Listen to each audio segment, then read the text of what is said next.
السلام علیکم۔ حضرت عمر رضی اللہ عنہ سے روایت ہے کہ نبی کریم صلی اللہ علیہ وسلم کے پاس ایک شخص نے ڈکار لی تو آپ صلی اللہ علیہ وسلم نے فرمایا، تم اپنی ڈکار ہم سے دور رکھو، اس لیے کہ دنیا میں سب سے زیادہ پیٹ بھر کر کھانے والا قیامت کے دن سب سے زیادہ بھوکا رہے گا۔ ترمذی شریف،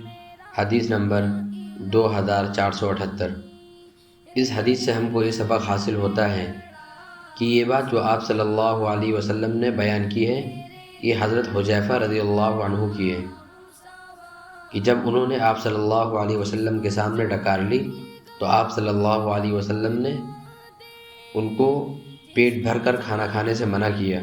اور یہ کہا کہ جو شخص پیٹ بھر کر کھانا کھائے گا وہ قیامت کے دن بھوکا رہے گا۔ تو اس حدیث پر عمل کرنے کے لیے ان کا حال یہ ہو گیا کہ وہ ایک وقت کھانا کھاتے تھے، یعنی اگر انہوں نے صبح کا کھانا کھایا تو وہ شام کے وقت کھانا نہیں کھاتے تھے، اور اگر وہ شام کے وقت کھانا کھاتے تھے تو صبح کے وقت کھانا نہیں کھاتے تھے۔ تو ہم لوگوں کو چاہیے کہ ہم لوگ بھی اس حدیث پر ضرور عمل کریں۔ جب بھی ہم لوگ کھانا کھائیں تو ہم لوگ بالکل بھی پیٹ بھر کر کھانا نہیں کھائیں، یعنی پیٹ کا ایک حصہ ہم لوگ خالی چھوڑ دیں، اتنا ہم لوگ کو کھانا کھانا چاہیے۔ اور دوسری اس میں ایک چیز یہ ہے کہ جو لوگ پیٹ بھر کر کھانا کھاتے ہیں، ایک تو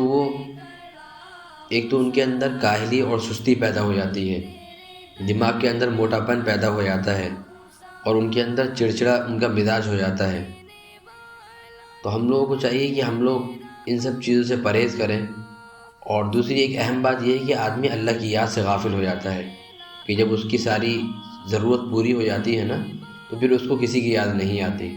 اور جہاں اس کو ہلکی سی ٹھوکر لگتی ہے اور جہاں اس کو کچھ ہوتا ہے تو پھر وہ فوراً اللہ کی یاد میں مشغول ہو جاتا ہے، اس کو احساس ہو جاتا ہے کہ وہ کیا کر رہا ہے۔ تو اس طرح ہم لوگوں کو چاہیے کہ ہم لوگ حدیث پر ضرور عمل کریں، اور جتنا ہو سکے اتنا لوگوں کو ہم لوگ بتائیں۔